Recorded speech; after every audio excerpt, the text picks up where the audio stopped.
예.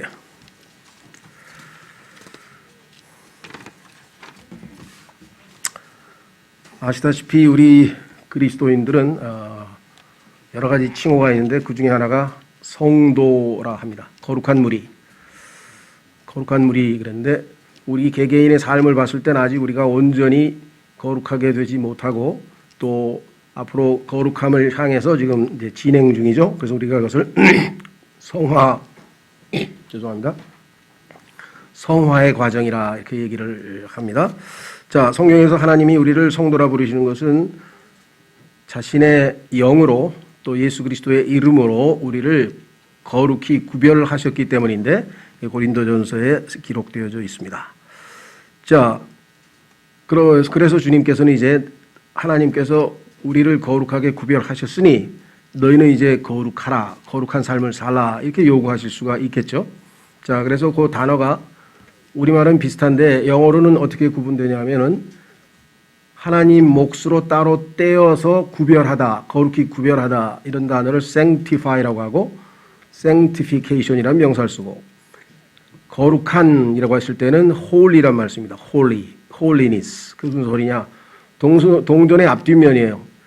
우리 스스로가 거룩해질 수는 없죠. 그래서 예수님께서 십자가에서 죽으시고 그분의 보배로운 피로 성령을 통해서 우리가 하나님께서 하나님만을 위해서 살도록 따로 떼어서 구별시켜 놓으신 것을 우리가 성별이라고 하고 그 성별된 사람은 거룩한 삶을 살아야 한다.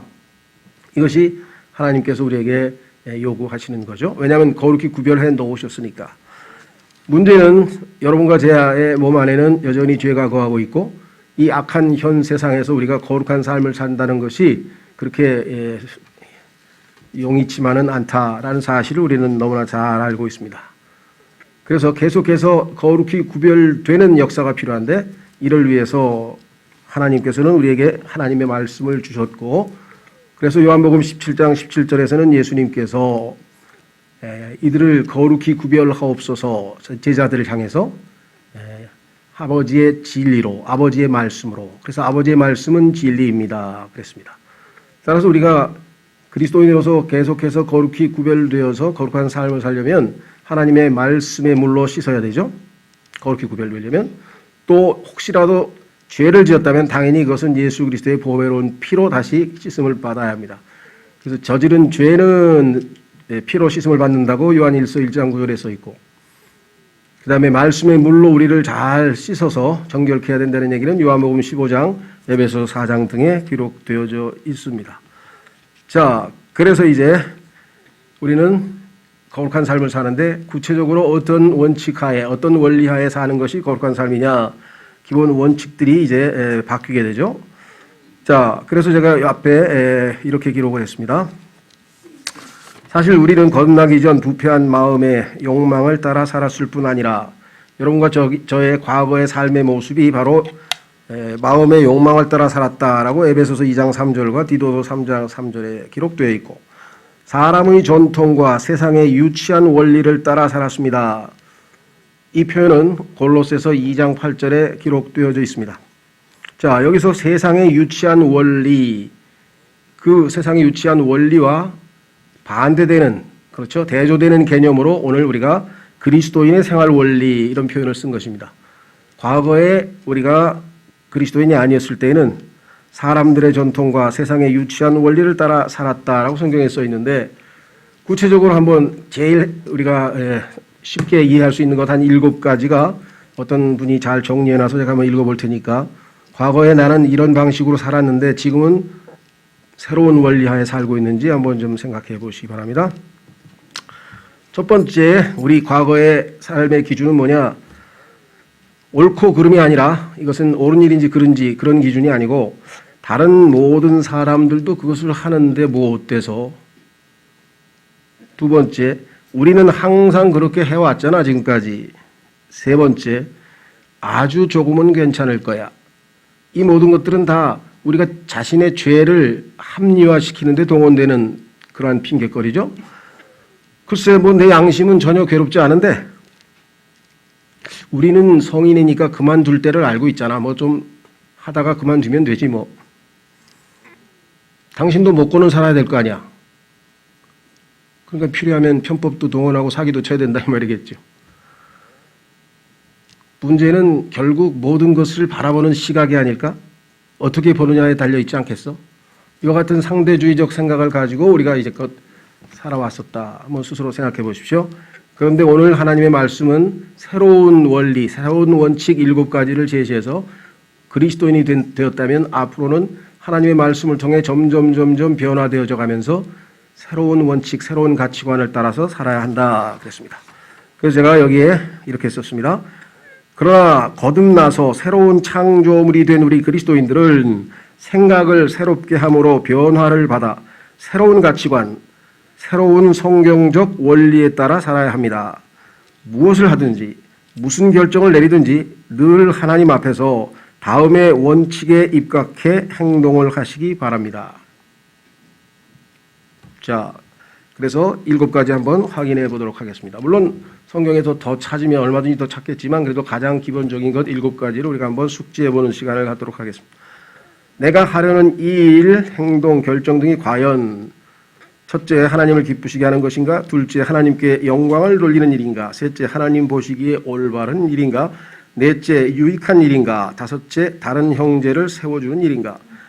여섯째, 그리스도의 심판석에서 남게 될 일인가? 일곱째, 사랑이 유일한 동기인가? 다 좋은데 이게 물 마시기가 힘드네요. 죄송합니다. 제가 물을 자주 마셔야 돼서 시간을 지체할 수가 없어서. 자, 그러면 첫 번째, 하나님을 기쁘시게 하는 것인가? 내가 하는 행동과 결정이. 이것은 가장 기본적인 기준이 되어야 되는데 이유인즉슨 계시록 4장 11절에 보시면 이 세상에 존재하는 모든 창조물 그리고 우리 인간까지 포함해서 존재하는 목적, 존재하는 이유가 무엇인가? 그것은 하나님의 기쁨을 위하여 존재하고 있다 그랬습니다. 내가 살아있는 이유가 나를 통해서 하나님께서 기쁨을 얻으시기 위해서 살아있는 것이고 이 땅에 있는 모든 꽃, 자연, 아름다운 모든 것들, 그 모든 것의 존재 목적도 다 하나님의 기쁨을 위해서 하나님이 창조하셨다고 성경에 기록했다면 내가 하는 행동과 결정이 하나님을 기쁘시게 하는 것이 아니라면 그것은 잘못된 삶이라는 것을 우리가 알 수가 있죠. 자, 하나님이 기뻐하시는 것이 무엇인가? 그건 나중에 한번 또 잘 알고 계신 분도 계시겠지만 성경에 또 하나님은 이와 같은 것을 기뻐하시느니라 해서 7, 8가지가 있는데 그건 또 기회 있으면 한번 찾아서 공부도 하고 설교도 하겠습니다만 일단 하나님을 기쁘시게 하는 것인가.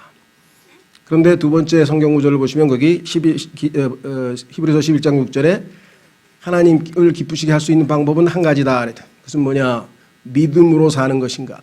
그래서 믿음이 없이는 하나님을 기쁘시게 할 수 없나니 라고 써 있습니다. 하나님의 인격에 대한 신뢰와 하나님께서 하신 말씀들을 우리가 전적으로 신뢰하지 않는다면 어떻게 그분을 기쁘게 하실 수 있냐 이거죠. 하나님이 나에 대해서 의심을 품거나 하나님께서 하신 말씀에 대해서 우리가 거역을 한다면 그것이 어떻게 하나님을 기쁘시게 할 수가 있겠는가를 생각해 본다면 얼마나 핵심적인 일인가. 그렇죠? 그래서 요한복음 8장 29절에 보면 예수님께서는 내가 항상 아버지를 기쁘게 해드리는 일을 했더니 항상 예수님의 하시는 일들은 다 하나님을 기쁘시게 했더니 하나님께서 나를 홀로 두지 아니하셨다. 항상 함께하고 싶으셨다. 이렇게 성경에 기록했습니다. 우리에게도 아주 도전되는 말씀이 아닐 수가 없습니다. 그래서 네 번째 성경 구절을 보시면 골로새서 1장 10절에 뭐라고 얘기했는가 하니 사도 바울이 기도를 하는데 그 기도 제목 중에 하나가 뭐냐? 항상 너희가 하나님을 기쁘시게 하는 사람이 되기를 위해서 기도하노라. 여러분들도 지금 지난주 수요일 날 우리가 중보 기도에 대해서 수요일 날 공부를 했습니다. 지금 아시겠지만 수요일 날 우리가 잠언 성경 공부를 일단 중지하고 계속해서 지금 기도와 관련된 말씀을 지금 공부하고 있습니다. 이번 기회에 우리가 좀 기도를 더 열심히 하기 위해서 그래서 기도에 관해서 지금 한 10번째쯤 했는데 지난주에는 중보 기도라는 제목으로 해서 공부를 했습니다. 자, 그래서 여러분도 다른 사람들을 위해서 나 아닌 다른 사람들을 위해서 하는 기도, 중보 기도를 하실 때에 여러 가지 기도가 있겠죠. 그 형제가 아프면 빨리 낫게 해주십시오. 그 형제가 경제적으로 어려우면 빨리 경제적으로 안정을 되찾게 해주십시오. 다 좋은 기도입니다. 그 기도 다 하시되 첫 번째 기도하실 것은 그 형제의 삶이 하나님을 기쁘시게 하는 삶이 되도록 도와주십시오. 예, 바울이 그렇게 기도했어요. 골로새서 1장 10절에. 그래서 첫 번째 기준은 하나님을 기쁘시게 하는 것입니다. 두 번째로 가보겠습니다. 오늘 본문에서 우리가 읽은 것처럼 하나님께 영광을 돌리는 일인가. 자, 하나님께 영광을 돌리는 일은 두 가지 방면에서 우리가 좀 찾아봐야만 합니다. 요한복음 15장 8절에 예수님께서 너희가 많은 열매를 맺으면 내 아버지께서 영광을 받을 것이다 그랬습니다. 자, 여러분과 저의 삶에서 성령님의 충만하신 역사로 성령의 열매가 충만히 많이 열리면, 그렇죠? 하나님께서 당연히 영광을 받으신다. 왜? 자, 성경에서 영광이라고 하는 단어만큼 우리가 정의 내기가 쉽지 않은 그런 용어가 없는데요. 여러 가지 방식으로 설명들을 합니다. 근데 제일 기본적이고 간단하게 영광에 대해서 설명하자면 두 가지만 먼저 우선적으로 기억하시면 돼요. 하나는 뭐냐? 그것은 자랑하는 겁니다. 자랑. 예를 들면 어린아이가 자기 친구한테 야, 너 우리 아버지 누군지 알아? 누군데? 경찰관이야 임마. 너무너무 자랑스러워서 그래. 아버지가 경찰복을 탁 입고 다니는 게 그렇죠.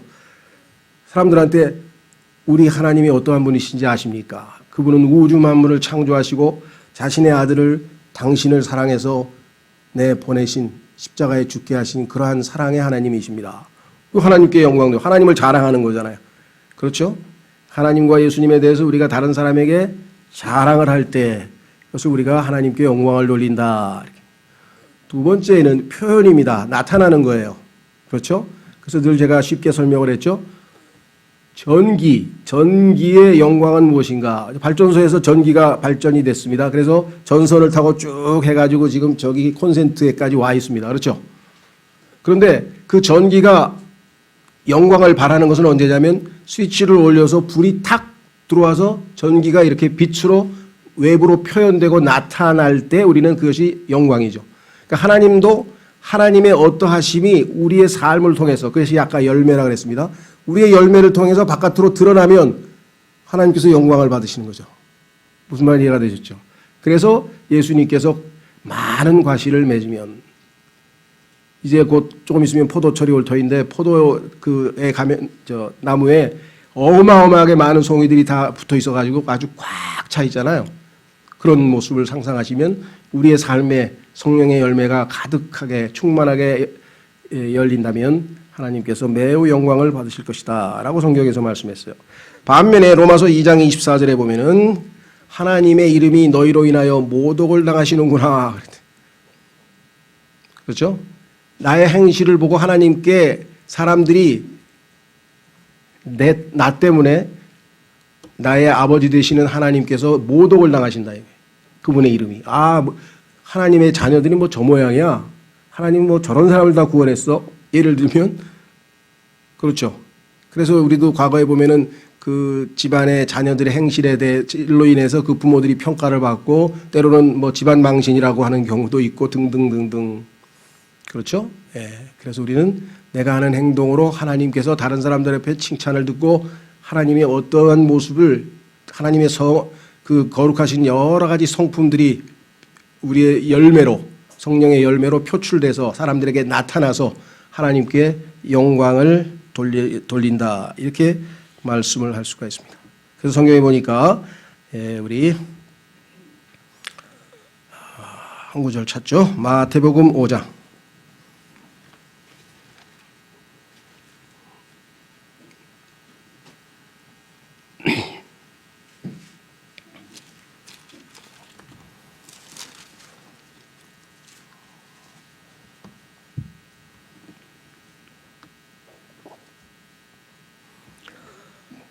마태복음 5장 13절에서 16절.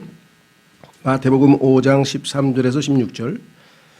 너희는 땅의 소금이로되 만일 소금이 제맛을 잃으면 무엇으로 그것을 짜게 하리요. 그 뒤에는 그것이 아무 쓸모없음으로 버려져서 사람들이 발밑에 밟힐 뿐이니라. 너희는 세상의 빛이니 산 위에 세운 도시가 숨겨지지 못하리라. 또 사람들이 등잔불을 켜서 통 밑에 두지 아니하고 등잔대 위에 두나니 그리하여야 그것이 집안의 모든 사람에게 빛을 주느니라.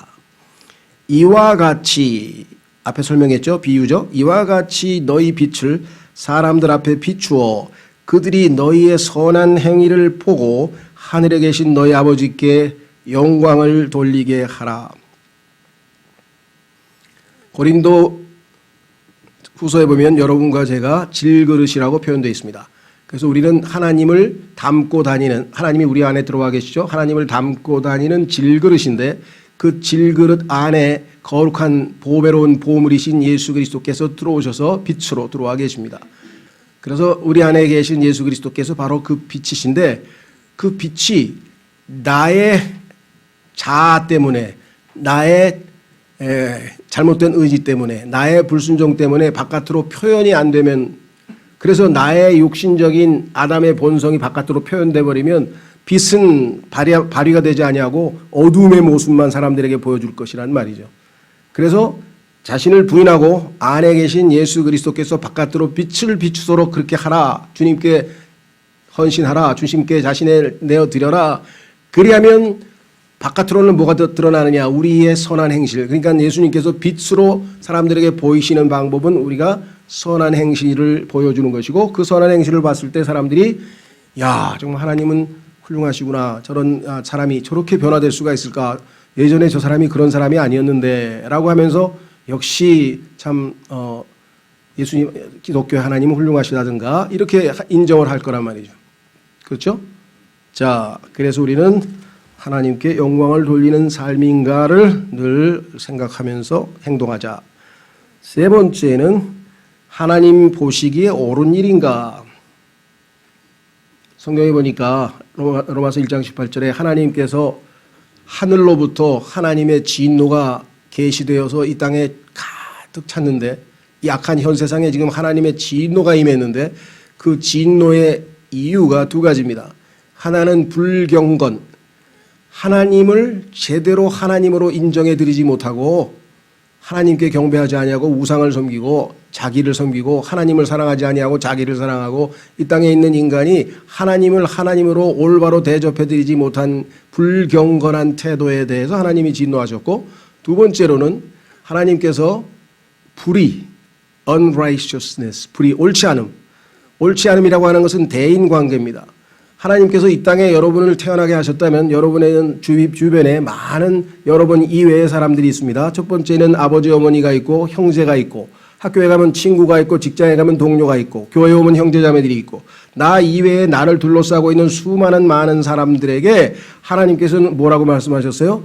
내 이웃을 내 자신과 같이 사랑하라 그랬는데, 사랑은 희생을 전제하는데 희생이 아니라 경쟁하기도 하고 시기하기도 하고 미워하기도 하고 다투기도 하고, 그 다 뭐예요?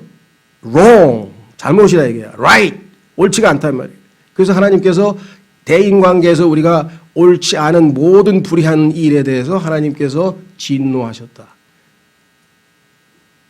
그게 하나님의 진노의 이유세요. 하나님이 진노한 이유는 인간이 수직관계에 있어서 하나님을 하나님으로 올바로 알고 대접을 해드려야 되는데 감사치도 않았지, 영광도 안 돌렸지, 하나님의 말을 무시했지, 거역했지. 하나님께서 진노하실 수밖에 없겠죠. 여러분들도 부모로서 자식이 부모 대접을 안 하고 그렇게 하면 당연히 진노할 수밖에 없겠죠.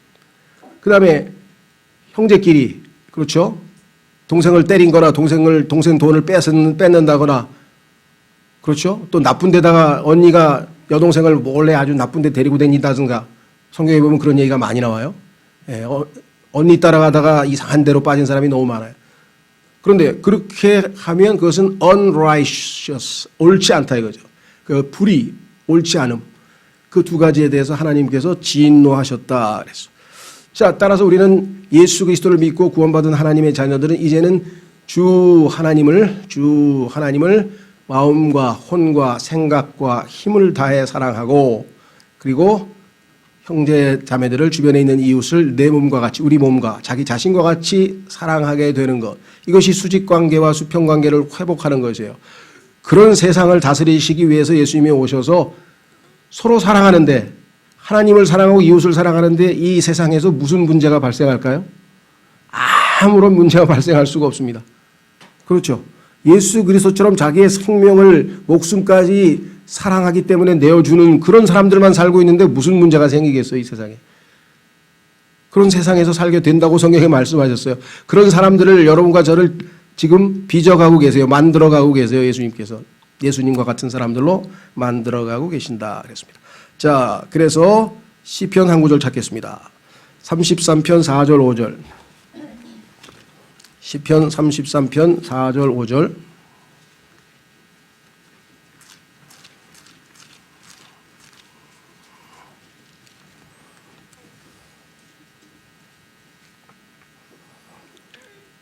받들어 읽겠습니다. 주의 말씀은 옳으며 그분의 모든 일은 진리 안에서 이루어지는도다. 그분께서 의와 판단의 공의를 사랑하시나니 땅은 주의 선하심으로 가득하도다. 자, 여기 보시면 하나님의 모든 말씀은 옳고 그 다음에 그분의 모든 일은 진리 안에서 이루어진다.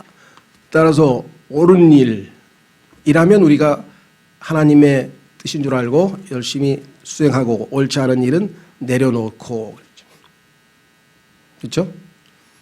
그래서 제가 여기서도 몇 번 말씀을 드렸는지 모르겠는데 과거에 우리나라에 지금은 돌아가셨죠? 오셨던 그 피터 라크만 박사가 한국에 오셨을 때 하신 그 설교 제목이 바로 이것이었어요. If it is right, do it. 올바른 일이면 하라. If it is wrong, 옳지 않으면 quit it. 그만두라, 멈추라. 얼마나 간단합니까? 그렇죠? 이것이 그리스도인의 또 다른 생활 원칙이다 그랬습니다. 그러나 우리가 과연 올바르게 사는 삶에 익숙한가? 그렇지 않습니다. 아까도 말씀드렸습니다만 욕망을 따라 살기도 했고 세상의 유치한 원리를 따라 살던 버릇이 우리에게 있고 아직도 우리 안에 죄가 거하고 있고 우리 안에 아담의 죄악된 본성이 여전히 머물러 있기 때문에 성령님의 온전한 충만한 통제하에 있지 않고는 이런 삶을 살아낼 수가 없다는 거죠. 그렇죠? 그래서 우리가 아직 어리기 때문에 우리를 가르쳐 주시겠다. 그래서 거기 보면 디도서 2장 12절에 뭐라고 얘기했냐면 예수님께서 우리가 올바르게 사는 방식을 가르쳐 주겠다. 그래서 예수님께서 뭐라고 말씀하셨어요? 나는 마음이 온유하고 겸손하니 내게 와서 배우라. 내가 너희를 올바르게 사는 방법을 가르쳐 주겠노라. 그래서 예수님의 말씀 앞에 항상 엎드려서 올바르게 사는 방법을 배워야 예수님의 노하우를 우리가 얻어야 이 땅에서 우리가 의로운 삶을 살 수가 있다 그랬습니다. 그런데 그 노하우가 뭔가 자 이것이 바로 능동적 수동인데요. 조금 표현이 어렵죠. 내가 사는 것이 아니요 그리스도께서 내 안에 사신 것이다. 그러니까 내가 사는 게 아니니까 우리는 수동적으로 주님이 나를 통해서 역사하시도록 우리가 그런 마음 자세를 가져야 되죠. 그러나 그러려면 내 자신을 먼저 주님께 내어드려야 돼요. 그래서 능동적으로 우리가 헌신하면서 그 대신 나의 주권을 주님께 내어드려서 주님께서 나를 통해서 역사하시도록. 그래서 능동적 수동 이것이 이 땅에서 성령을 통해서 하나님의 의를 성취해가는 방식입니다. 그래서 로마서 8장 4절에 보면은 성령께서 우리 안에서 하나님의 의를 성취하게 하려 하심이라. 그런데 그것은 우리의 순종을 통해서 이루어지는 것이지 아무것도 안 하고 무조건 수동태로 난 아무것도 안 해 주님이 알아서 해주세요. 이건 아니라는 거죠. 과거에 워치만 일하는 분의 책을 읽던 분들 중에는 완전히 수동 모드로 들어갔어. 모두가 수동 모드야. 그래 아무것도 안 해. 나는 아무것도 못하는 바보예요. 천치예요. 나는 멍청이에요. 그렇게 겸손하게 맞아요. 그 맞는 얘기 했는데 그러니까 주님께서 다 알아서 해주세요. 그건 아니라 이거예요. 왜? 내가 내 자신을 부인하고 내 몸을 산 희생물로 드릴 때야 주님이 역사하실 수 있지 아무것도 안 하고 난 아무것도 안 해요. 주님이 다 해주세요. 이 딜레마에 빠진 사람들이 몇몇 있었어요. 보니까. 그래서 제가 능동적 수동이라 얘기해요. 마리아가 그랬죠. 마리아가 뭐라 그랬어요? 마리아가 어떻게 예수님을 잉태합니까? 자기 능력으로. 주의 계집종이여니 주의 말씀대로 되시기 바랍니다. 되기 바랍니다. 즉 자신의 몸을 하나님의 말씀에 맡겨서 내어드렸더니 그 순종함을 통해서 성령께서 권능으로 예수 그리스도를 잉태케 하신 것이죠. 그래서 능동적 수동의 삶이 바로 그리스도인의 생활 방식이다. 그게 바로 로마서 8장 4절에 써 있습니다. 그래서 그 올바른 삶을 살게 되면 하나님의 왕국에 대해서 지난번 설교했을 때 기억나시는지 모르겠는데 올바른 삶을 살게 되면 성령 안에서 의와 화평과 기쁨이라.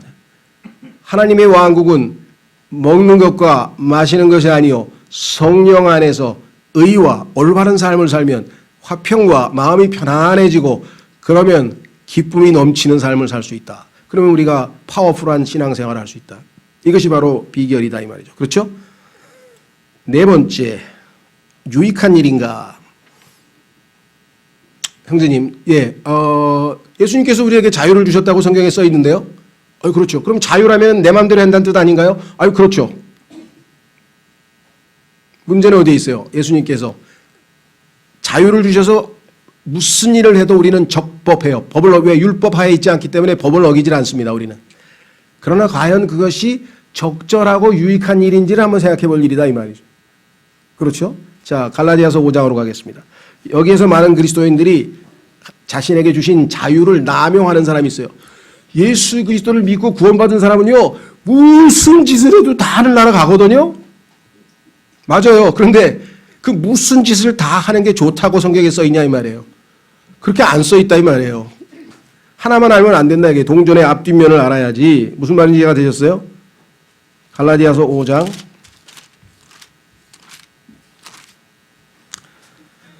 1절. 그리스도께서 자유로 우리를 자유롭게 하셨으니 그러므로 그 자유 안에 굳게 서고 다시 속박의 멍에를 매지 말라. 자, 문제는 어디에 있느냐? 13절로 가보세요. 갈라디아서 5장 13절. 형제들아 너희가 부르심을 받아 자유에 이르렀으나 마음대로 살아도 된다 이거예요. 합법적이다 이거예요. 모든 게 다. 그러나 오직 자유를 육신을 위한 기회로 쓰지 말고 사랑으로 서로를 섬기라.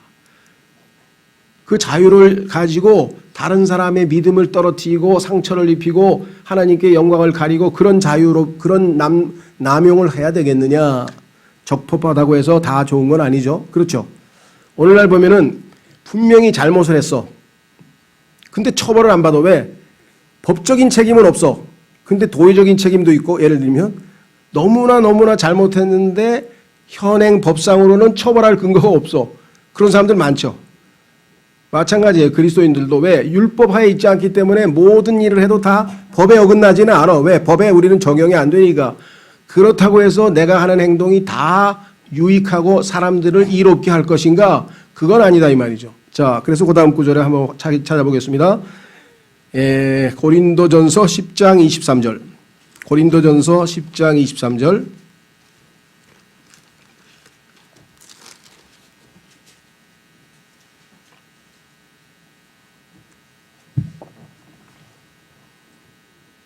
모든 것이 나를 위해 적법하나.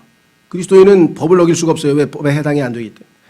모든 것이 적절하지는 아니하며 모든 것이 나를 위해 적법하나 모든 것이 세워주지는 아니하나니 아무도 자기 것을 구하지 말고 각각 다른 사람이 잘 되기를 구하라. 이것이 새로운 원칙이다. 예전에 세상의 기초 원리하고는 완전히 다른, 자기 자신을 위해서 사는 게 아니라 다른 사람을 섬기는 삶으로 살라고 예수님께서 말씀하셨죠. 자, 그래서 우리는 어떤 일이 적절한 일인가, 유익한 일인가, 도움이 되는 일인가 한번 생각해 보라. 그렇죠. 하나님과 나와의 관계는 내가 무슨 일을 해도 아무 문제 없습니다. 왜? 자유를 주셨으니까.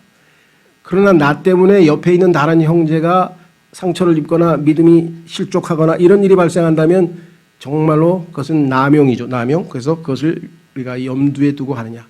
나는 그리스도이냐? 예수 그리스도께서 나에게 자유를 주셨어. 나는 무슨 일을 해도 적법하다고 성경에 써 있단 말이야. 다 맞는 말입니다. 그러나 적절하지는 않다는 얘기는 왜 안 하냐 이 말이죠. 진리를 얘기하면 다 얘기를 해야지. 그렇죠. 예. 자, 그래서 우리는 그것이 나에게 다른 지체들에게 유익을 주고 주님의 몸된 교회를 세우는지 생각을 해보자. 그 얘기가 바로 다섯 번째에 나와 있네요. 자, 다섯 번째 보니까 내가 하는 그 행동 하나하나가 다른 형제를 세워주는 일일까. 어제도 신학원 강의에서 제가 얘기를 했습니다마는 교회를 떠나는 사람은 대부분 이유가 두 가지입니다. 대부분 특별한 이유 없으면, 물론 뭐 다른 다양한 이유가 있겠지만, 첫째는 목사에게 실망해서 떠나는 사람이 절반이에요. 뭐 설교가 신통하든가 아니면 뭐 행동이 권위주의적이라든가 아니면 내 마음에 안 들게 행동을 한다든가 아니면 자기에게 관심을 안 보여준다든가 뭐가 됐든지 간에 일단 목사에 대해서 실망해서 떠나는 사람이 절반. 그 다음에 절반은 다른 지체들에게 상처를 입은 거야. 실족하든 실망하든 하여간, 그렇죠? 목사와의 관계, 그 다음에 지체들과의 관계에서 실망하거나 뭐 낙심하거나 상처를 입거나 이렇게 해서 떠나는 경우가 많습니다. 그래서 우리가 교회 생활할 때는 정말 내 행동 하나하나가 그것으로 인해서 다른 사람의 믿음이 더 좋아지고 주님을 더 사랑하게 되는 쪽으로 사람이 변화되는 쪽에 내가 행동을 하느냐, 나 때문에 기독교에 대해서 실망하고 나 때문에 에이 교회 안 다녀 이렇게 될 것인가를 우리가 기준을 정해서 살아야 될 것이다. 그렇게 성경에 말씀했습니다. 요한일서 5장 1절에 보면은 이렇게 써 있어요. 하나님을 사랑하는 자, 즉 하나님께서 낳으신 자, 우리죠. 거듭났죠. 하나님, 우리는 아버지, 어머니로부터 태어났지만 또한 영적으로는 영들의 아버지이신 아버지로부터, 하나님으로부터 태어났습니다. 위로부터 태어난 사람입니다.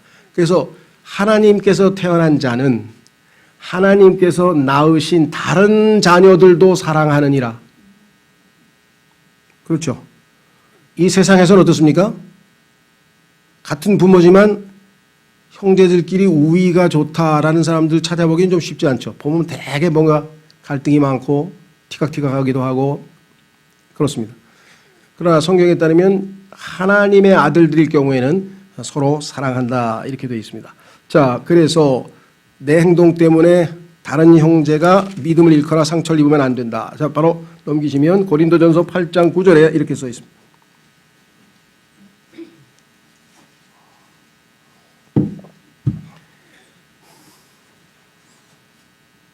고린도전서 8장 9절. 오직 너희의 이 자유가 약한 자들에게 결코 걸림돌이 되지 않도록 조심하라. 지식이 있는 내가 우상의 전에서 음식 앞에 앉은 것을 어떤 사람이 보면 약한 그 사람의 양심이 담대하게 되어 우상들에게 바친 그것들을 먹게 되지 아니하겠느냐. 그러면 내 지식으로 말미암아 그 악한 형제가 멸망하리니 그를 위해 그리스도께서 죽으셨느니라. 그러나 너희와 이와 같이 형제들에게 죄를 짓고 그들의 약한 양심을 상하게 하면 그리스도께 죄를 짓느니라. 나의 행동 때문에 내 주변에 있는 형제 자매들에게 영적인 손실을 가져왔다면 그것은 하나님 앞에 죄를 짓는 것이다 라고 성경에 말씀을 했죠. 하나님과의 관계는 아무 문제가 없어. 자유를 주셨으니까. 그런데 수평 관계에서 나는 하나님이 원치 아니하는 결과를 맺게 된다 그랬습니다. 그렇죠? 자, 그래서 고린도전서 14장 26절은 찾지 마시고요. 거기에 보면 하나님께서 구원받은 모든 지체들에게 다 선물을 주셨어요. 은사를 주셨는데 그것을 가지고 자기를 드높이거나 다른 사람을 무시하거나가 아니고 항상 뭐예요? 그것으로 섬기라 이거죠.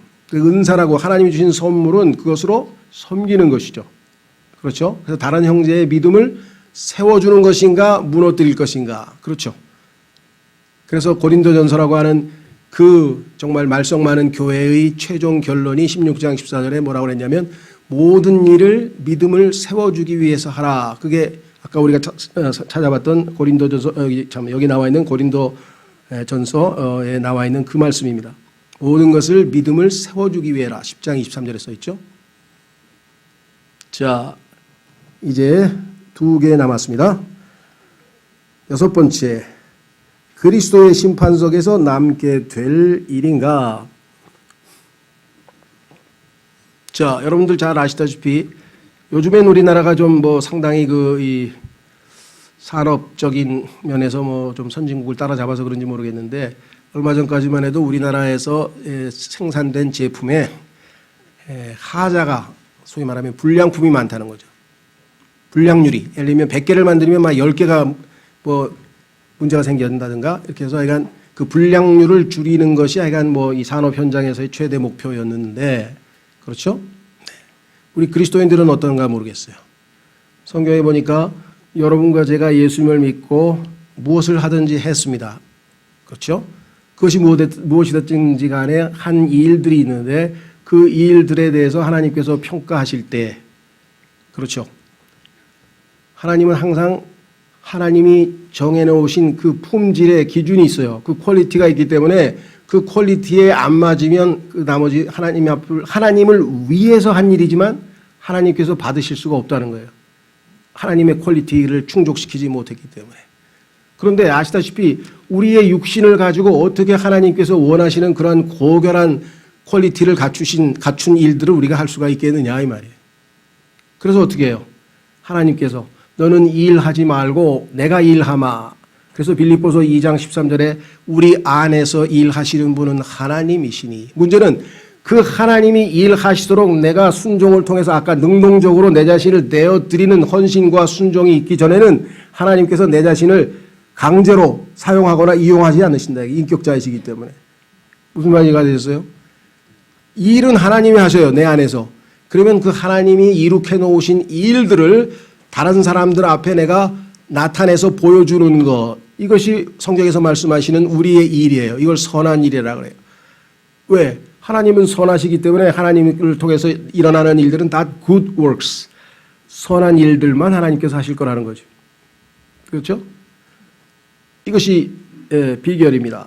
그런데 우리가 주님을 위해서 열심히 하기는 했지만 하나님께서 하신 일을 유통한 것이 아니라 내 자신의 종교적 열심과 노력으로 해낸 일도 있다 이 말이에요. 그렇죠.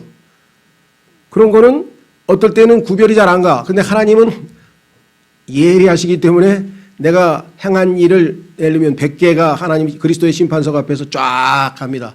근데 하나님께서는 나는 분명히 순종을 통해서 하나님이 하신 일이라고 믿고 있었는데 어떤 경우는 거 보니까 불량품이 있다는 거죠. 그래서 다 뽑아냈네. 그래서 그 모든 불량품들은 다 불태워서 그 시험에 통과하지 못하면 어떻게 된다고요? 불태워서 시험에 통과하지 못하면 하나님께서 다 그거는 안 받고 불태워버려서 우리는 손실을 당하게 되잖아요. 죽어라고 노동해서 애써서 100개를 만들었는데 한 50개가 다 불량품으로 처리되면은 얼마나 그게 손해가 되겠습니까? 그렇죠. 그래서 우리가 하는 일이 하나님께서 나의 순종을 통해서 이룩하신 하나님의 일인가 선한 일인가를 항상 판단하라는 얘기예요. 여기 나와 있잖아요. 그리스도의 심판석에서 남게 될 일이냐. 하나님께서 다시 한번 상기시킵니다. 여러분들 다 아시겠지만 또 잊어버렸으면 머릿속에 상기시켜 주세요. 하나님께서 이 땅에서 여러분과 제가 한 일은 6가지의 분류 방식을 통해서 분류가 됩니다. 여러분 아시죠? 농사 지었다. 그러면 열매가 옵니다. 아마 사과가 쫙 들어오면은 분류기가 있어가지고 이건 특상품, 상품, 뭐 2품, 3품 해가지고 이거는 이제 저 주스 만드는데 가야 될 망가진 것들 다 품질하죠. 하나님께서도 마찬가지예요. 쭉 들어오는데 아, 요건 금이구나, 요거는 은이구나, 요거는 보석이구나, 요거는 통과, 요거는 나무구나, 요거는 지푸라기, 지피구나, 요거는 건초구나, 요거는 싹 태워라. 이게 불량품. 그렇게 구체적으로 6개를 성경에서 말씀을 해놓으셨어요. 성경에 보면 금이라고 하는 것은 일관성 있게 하나님의 신성을 나타냅니다. 하나님께서 우리 안에서 역사하시는 것은 금으로 항상 남아있어요. 그것이 아무리 작은 일이든 큰 일이든 그게 중요한 게 아니에요. 그 퀄리티가 중요한 거지. 그 다음에 은은 예수 그리스도의 구속입니다. 그래서 예수 그리스도께서 우리를 통해서 하신 일들도 은으로 남아있어요. 보석이라고 하는 것은 성령님께서 변화시키시는 능력이에요. 우리가 늘 말씀드렸습니다마는 석탄 조각 하나, 석탄과 다이아몬드는 화학 성분은 똑같습니다. 그러나 석탄에 오랜 열과 압력이 가해졌을 때 다이아몬드가 되지 그냥 다이아몬드가 되는 건 아닙니다. 두 개의 가치는 완전히 어마어마한 차이가 있죠. 그래서 여러분과 제가 예수 그리스도를 믿고 신앙생활을 했을 때 성령님께서 우리 안에 들어오셔서 석탄 같은 우리를, 시커먼 우리를, 그 거친 우리를 빚고 다듬고 열과 압력으로 고난도 주고 열도 주고 압력도 주고 계속해서 지금까지 많은 수고와 압력을 통해서 어느 정도 지금 빚어져 가고 있다 이 말이에요. 그래서 성령님의 변화시키는 능력을 보석이라고 그래요, 성경에서. 그러니까 삼위일체 하나님께서 나를 통해서 하신 일들은 다 통과하고 나머지 세 가지는 특징이 뭐냐?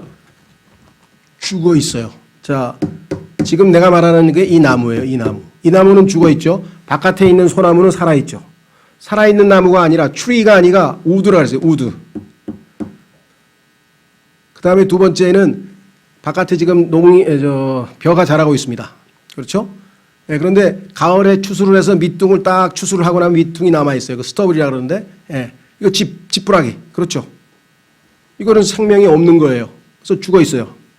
세 번째, 잔디밭에 가면 푸릇푸릇 살아있는 잔디는 grass라고 합니다. grass. 그런데 그걸 잘라가지고, 풀을 잘라가지고 우리 집 소 먹이려고 잔뜩 쌓아놓으면 그걸 건초라 그래요. 해이라 그래요. 해이, 건초. 이건 말라서 생명이 없는 거예요. 그러니까 이 세 가지의 특징은 육신의 죽은 행실을 예표하기 위해서 이 세 가지를 하나님께서 설명을 했다 이 말이에요. 그러니까 내가 하는 일이 이 세 가지로 분류가 될 것인지 이 나머지 세 가지로 분류될 것인지에 따라서 그리스도의 심판석 앞에 가서 다 타버리든지 통과해서 상급을 받든지 둘 중에 하나라고 성경에서 누차 얘기를 했다 이 말이에요. 그렇죠? 자, 그래서 우리는 마지막으로 갑니다.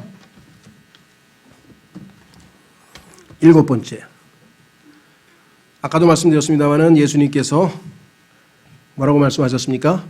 구약의 율법과 선지서, 대언서, 구약 성경 전체를 다 요약을 한 게 두 가지라 그랬죠. 한번 확인해 보겠습니다. 마태복음 22장. 어떤 분은 그래요. 야, 그럼 이제 구약 성경 안 읽어도 되겠다.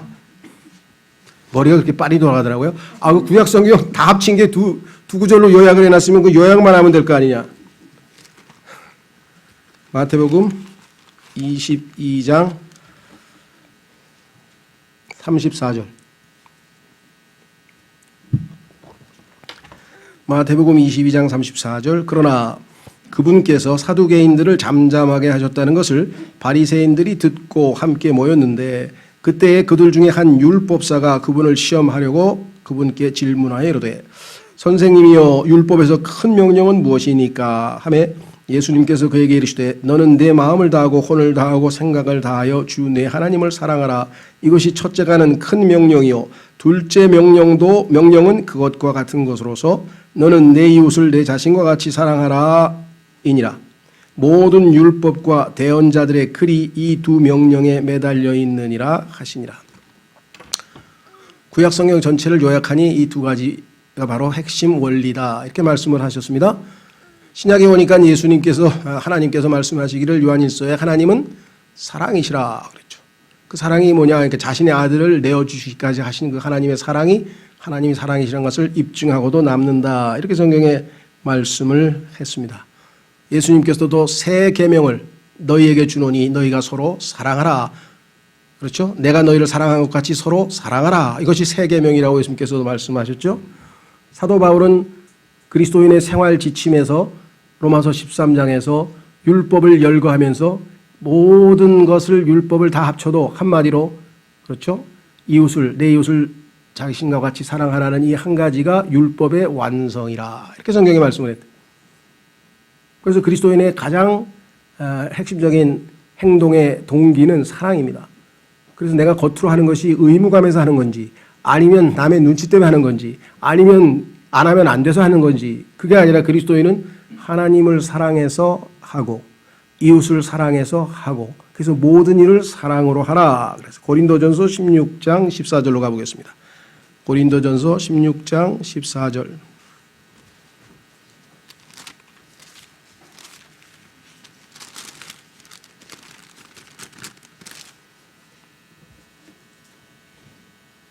고린도전서 16장 14절. 너희의 모든 일을 사랑으로 할지니라. 그 사랑의 특징, 사랑의 모습이 고린도전서 13장에 자세하게 설명되어 있습니다. 성경의 가장 유명한 장들이 몇 가지가 있는데 그 중에 하나도 고린도전서 13장이죠. 사랑장이라고 알려져 있어서 이것을 복음성가로도 만들어서 부르고 그렇죠. 그런데 아시다시피 고린도 교회라고 하는 교회는 성경에서 부패한 교회고 가장 영적으로 어린 교회고 가장 문제를 많이 지닌 교회였습니다. 그래서 고린도전서 16장에 보면 매 장마다 하나씩, 그래서 거의 15가지의 문제가 열거되어 있어요. 그래서 그 문제들을 해결하는 대책을 하나님께서 바울을 통해서 제시합니다. 이런 문제는 이렇게 해결하고, 이런 문제는 이것이 옳다, 이런 문제는 이렇게 해야 된다. 거기에 보면은 결혼하는 문제, 뭐 이혼하는 문제, 뭐 이런 얘기도 다 써 있어요. 별의별 게 다 써 있어요. 다. 그런데 이 모든 문제들이 왜 발생했냐 이 말이에요. 고린도 교회에 나와 있는 이 모든 문제들의 원인이 뭐냐 이게. 사랑이 없어서 그렇게 생긴 거다. 그래서 고린도전서에 하나님께서 사랑을 집어넣은 거예요. 사랑장이 생긴 이유는 바로 사랑으로 하지 않았기 때문에 너희가 다투고 경쟁하고 이 모든 일들이 발생한 것이죠. 그래서 오늘 고린도전서 6장 14절에 말씀했습니다. 너희가 모든 일을 사랑으로 할지니라. 이 사랑은 굵은 글씨로 쓰여 있습니다. 굵은 글씨로 쓰여 있는 사랑은 영어의 love가 아니고 charity라 그래서 그리스도인의 형제 사랑으로서 자신을 내어주는 희생적 사랑. 말로만 하는 사랑이 아니라 자신을 희생해서 내어주는 희생적 사랑이라고 요한일서 3장에 정의가 내려져 있습니다. 자, 그러니까 우리 그리스도인들이 과거에 딴 사람도 다 하는데 늘 그래 왔는데 뭘 그래? 조금은 괜찮잖아? 우리도 먹고 살아야 되잖아. 라면서 죄를 짓고 편법을 동원하면서 그 변명을 늘어놓는 그런 태도가 아니라 우리는 마음의 변화를 받아 이제 거룩한 생활을 하는데 그것이 바로 구체적으로 이러한 원칙에 입각해서 이러한 원리를 따라서 신앙생활을 하는 것이 그리스도인의 삶이다. 그렇죠? 정말 우리가 생각할 때는 이걸 내가 어떻게 살아? 거기에 문제가 있냐. 내가 사는 게 아니고 내 안에 계신 그리스도께서 사시는데 나는 다만 내 자신을 그리스도께로 내어드려서 순종함을 통해 이루시는 일이죠. 하나님께서 우리를 너무나 잘 아시는데 이런 수준의 삶을 살라고 요구를 안 하세요. 하실 리가 없지. 우리가 누구인지를 잘 아시는데. 그러나 우리 안에 와 계신 예수 그리스도께서 이러한 삶을 이 땅에서 사신 것처럼 살아내실 수 있기 때문에 여러분과 제가 헌신과 순종을 통해서 이러한 삶을 하나님께 보이고 하나님께 영광을 돌리자. 주님, 저의 이 완악함과 거역함과 불순종과 이 모든 것을 내려놓고 헌신과 순종을 통해 주님께서 이렇게 기뻐하시는 합당한 삶을 살아서 하나님을 섬기도록 역사해 주십시오. 다 같이 기도하겠습니다.